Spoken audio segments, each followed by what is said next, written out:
on-site agent that appears in court, I'm assuming needs to be a little bit more sophisticated and knowledgeable about the facts so that they can be a good witness when you need to take a case to trial. Yes, I would say my best advice is an ounce of prevention is worth more than a pound of cure. The agents who come to court, we're of course there to walk them through the process, help them know what they need to know. But we can only work so much with the foundation of what we have to make sure everything was done correctly in the pre-litigation phase, as far as the appropriate filings, security deposit, knowing all the various rent control laws that are ever increasing and ever changing. And it is difficult to keep up with that change, with the modifications the appellate courts puts on the black letter law. So it is important to have proper training and preparation. And the managers also have a very fine line to walk in doing their duties, because we also have the ever-present specter of the Tahoe, Tenant Anti-Harassment Ordinance in the city of LA, which has been brought up in every single jury trial, regardless of the facts of the case. And it can come up in any form, whether it's the landlord was looking at me mean, they didn't cooperate in rental assistance, they didn't accept my partial payment. It can come up in any form. And so the landlords, the managers, the agents have to walk a fine line between being professional, communicative, responsive, but also staying within doing their job duties to follow what it requires, collecting rent, processing claims, filing the evictions, everything like that. So I would say the best thing to do is just preparation, training, and making yourselves aware of what all the I's that have to be dotted and T's that have to be crossed. Thank you. And I also want to remind our audience that you can submit questions. We'll have a portion of this session for questions and answers, but I do see one question that's very relevant. And if you don't mind, I want to bring this up. Lior, this may be a good question for you, and I'm going to read it out loud. While we do support tenant protections and housing stability, we're also experiencing significant operational and financial impacts from prolonged litigation and regulatory requirements. How can affordable housing providers effectively communicate these challenges to elected officials and policymakers in a credible, nonpartisan, and constructive way? And I will also add, is there a way to contribute financially or to get more involved? Sure. It's a question that we get a lot. I think, first of all, people really underestimate the lack of knowledge, and I don't mean this in a negative way, the lack of knowledge that local officials have about every policy, right? It's hard to know about police budgets, fire, safety, et cetera, landlord stuff. It's a lot. They don't know. So if depending on who your, council member is, or who has oversight over your particular area, you should engage with them and you should educate them. You should walk them through how this is affecting you with numbers. Bring proof. How do you engage with that? So in LA City, there are 15 council members. A lot of the new laws that get passed at the end of the day need a majority of those 15 council members. They are based on districts. Right. Each district has its own council member, and that council member is a person. And they have contact information and they have staff. So how do we impact them to vote X and not Y, if that's what we want? Look, there are some council members who will just not care about this issue because they are being directly fed and funded by a lot of the groups associated with this issue. So you have to be careful who you're talking to. That being said, there are plenty of council members and local officials who want to help. They want to help, especially with housing, because housing is such an important issue. So if you engage with them, you can call them. You can call their office. They want to know from housing providers, because this is the number one issue in the city of LA is housing affordability. This is key to their constituency. They want to learn about it. Especially if you're an affordable housing developer, they want to know how can they make your life easier so that we have more covenanted affordable housing in the city of Los Angeles. But they need proof. So I tell my friends, my colleagues, don't just go there and complain, right, and bring anecdotes. Bring real stories. Bring budgets. Bring an invoice. Tell them the change from 2020 to 2025 to now, right, and paint the picture. it's devastatingly obvious to anyone once you start doing that. And that's honestly part of the reason I'm here. Yeah, and I would say just seeing this, knowing all of our affordable housing clients, they are hit the hardest by this. They're hit the hardest for a couple of reasons. One, in order to qualify for the tenant's right to counsel, you have to be somewhat in the affordable range, like 80% of AMI. But we have clients who 100% of all of their tenants automatically qualify. So affordable housing providers are going to see the highest percentage of their tenants represented by the tenant's right to counsel, right? So you may have high-end luxury apartments that don't quite see the impact and they have the money, but you're going to have affordable housing providers that get hit across the board. Second is affordable housing providers don't necessarily have the means to recoup this money that they spend for evictions. A dollar lost is they're not going to recover that because they have caps on their rent.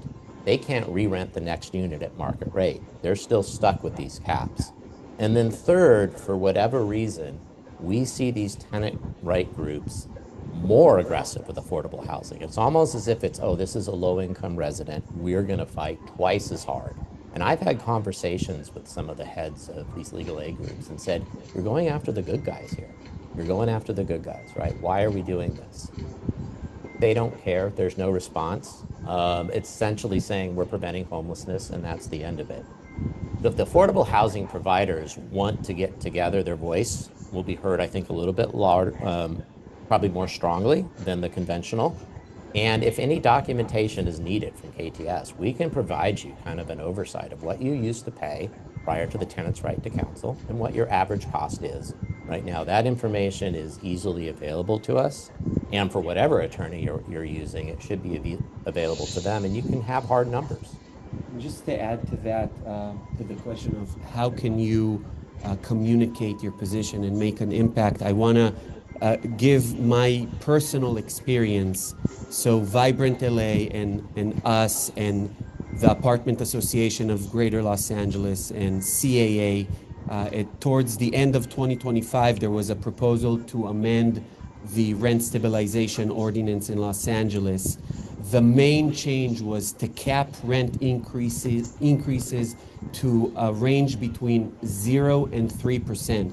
Prior to that, it was, I believe, 2 to 8%, right? Might have been, yeah, 2 to 8, 2 to 7. 2 to 8 or 2 to 7, where the least that you can be approved to increase rent would be 2, 3, and then the most that you can increase rent would be 7 or 8. Plus 1 point for utilities. Plus 1 point for utilities and another for sewer. Water. Yeah, Water. No, I believe it was gas. Oh, gas. The original proposal was to change that range to 0 to 3, and we all know what the next step would be, to find that it's only 0%. So they wanted rent increases to be no more than 3% at any given year, but it could be as little as 0%. And with the joint efforts of the apartment associations, our clients, Vibrant LA, we appeared at City Council on the day of the vote with dozens of landlords holding signs, joining forces. And although we were not able to make an impact on every single point, what we did impact is changing the range from 0 to 3, which was the original proposal, to 1 to 4. And that change, although it may look insignificant, it translates to millions of dollars of additional rents that landlords in LA City or LA City Rent Control were able to preserve. I'll mention that another key part of the formula was not just the range, but the calculation. The proposal was base the increase, right, whether it's 2% or 3%, off of 60% of CPI. 60% was horrible. We were able to, through our appearance in City Hall, and I remember Nadav, who's become a great friend in this whole endeavor, he was there with me at 6 a.m. on the steps of City Hall as we were giving coffee to all of our landlord friends who showed up early before the tenants woke up, right? And we flooded the chamber, and it really helped because 60% was just I mean, it was devastating to us. And some of the clients that are currently part of the audience today, even sent to the city council meeting some of their staff to represent the landlord. So this goes back to the question, how can we make an impactful change? It's not only to send money or to send emails to city council members, but to actually be present, physically present at these meetings so that the city council members, those 15 individuals that always hear tenant right groups as loud as possible, see that there's another side to the coin. That's right. That's right. That's a great point. And I think if you combine these two with kind of an advocacy and kind of attention to some of your operations, such as additional training, and also keeping the line of communication open with those tenants that you want to keep at the property, right? So if you have a tenant that defaulted in rent, get to them before the tenant's right to counsel attorneys do. Reach out to them, propose a settlement plan, right? Get them before they lawyer up. And you do that by maintaining good relations, but also identifying when you send a tenant over to eviction, okay, this is somebody I would let buy out, right? They had a hard time. If they can come up with the money, we'll let them buy out.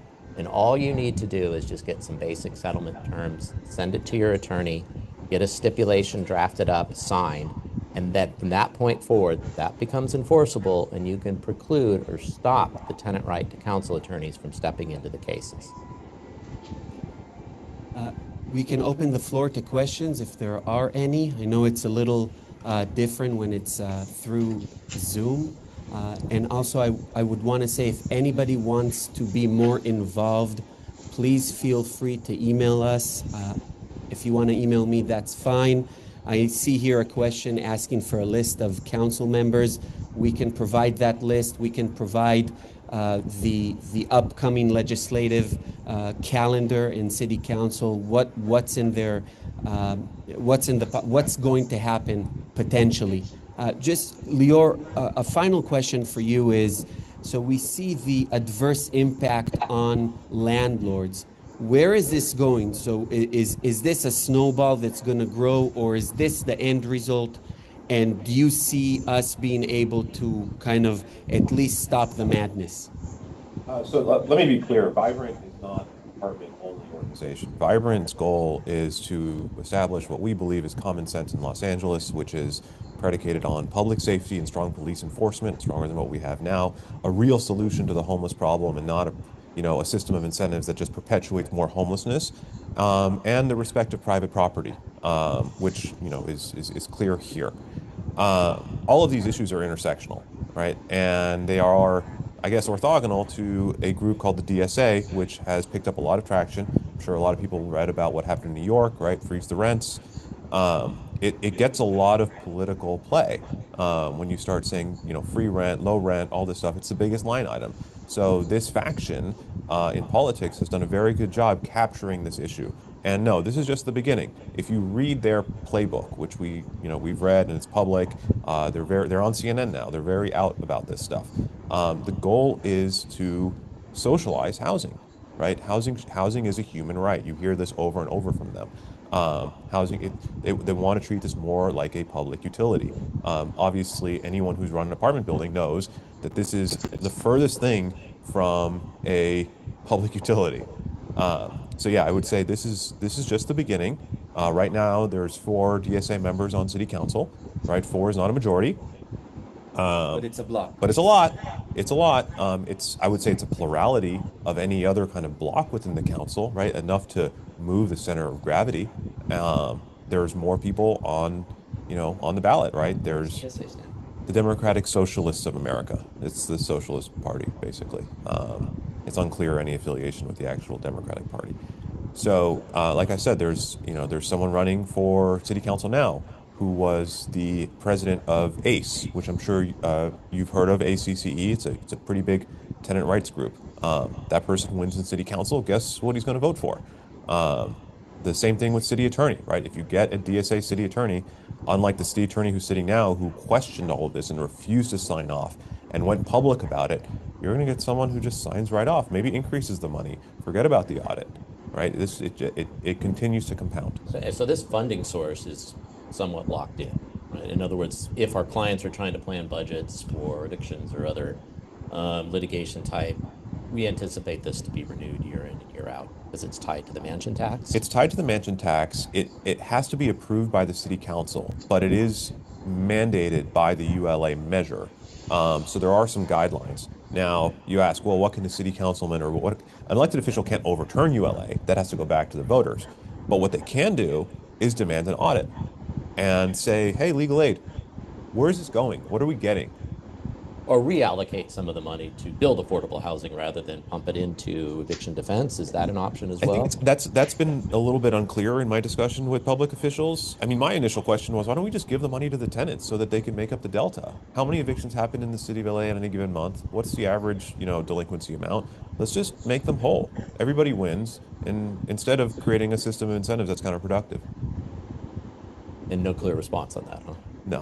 Why spend 5,000 to save 30? Yeah. Correct.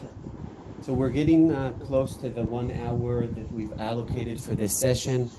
Chris, as a last comment from you, if you don't mind, there's another comment here. Has anyone challenged the limitation on rent increases as an unlawful taking from the property owner, and maybe from property owners, and maybe we can expand it with all these crazy laws that feel so unfair and one-sided? Has there been any legal challenges by litigation firms, and do you foresee anyone being successful? There's been multiple challenges starting with COVID when they tried to freeze rents, going up through the fair market value threshold, and also putting caps on increases. For example, if you try to raise the rent by 10% or more, you have to add relocation. They've almost universally failed, almost, but not completely. The takings argument for rent control basically goes nowhere, both within the state of California and the federal government. But the idea that local cities can change the unlawful detainer, eviction procedures, or completely take away your right to terminate tenancy based upon a rental default is currently being challenged, right? So the city of Pasadena's ordinance, which said that if you raise the rent by more than 10%, you've got to pay relocation, that was struck down recently.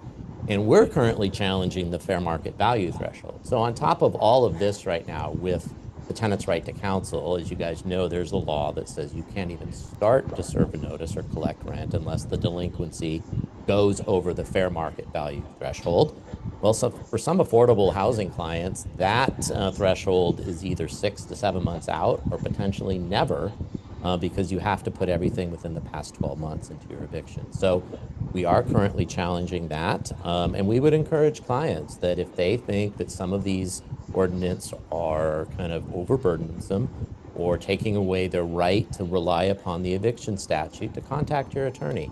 I mean, the worst that we can tell you is, look, you don't have a case, but we would be happy to take a look at some of these, and also, like Lear was saying, look at your actual losses, right? Because that makes a big difference for an affordable housing provider to say, this is impacting, right, my core mission of providing affordable housing to residents, and I can no longer perform my obligations under the current ordinances or statutory guidelines. Thank you, Chris. Does anybody have final comments before we conclude? Okay. Thank you, everyone, for participating and attending today, and thank you for our panelists. Although some of the information, or a lot of it, that was communicated today was not pleasant for everyone to hear and listen to, this is not good news. Our goal was not to discourage anybody, but rather to inform you so that you are better positioned to make decisions in your business, in your operation, and so that you can improve moving forward. We also want to encourage each and every one of you to be more active. It's not enough to say something, it's not fair, but rather we want you to do something about it. And we gave you several options of what you can do to get involved. At KTS, we are here to support you as landlords in this industry. It's extremely difficult being a landlord in LA, but it's also very difficult to be a landlord attorney in LA. We're on the same boat, and we're gonna support one another. So thank you very much. You may get a email review about today's panel if you've enjoyed it, if it added value. Please let us know how we can improve so that we can have additional sessions in the future, and also email us any questions or comments you have, or if you want to participate and get involved moving forward. Thank you very much. Thank you.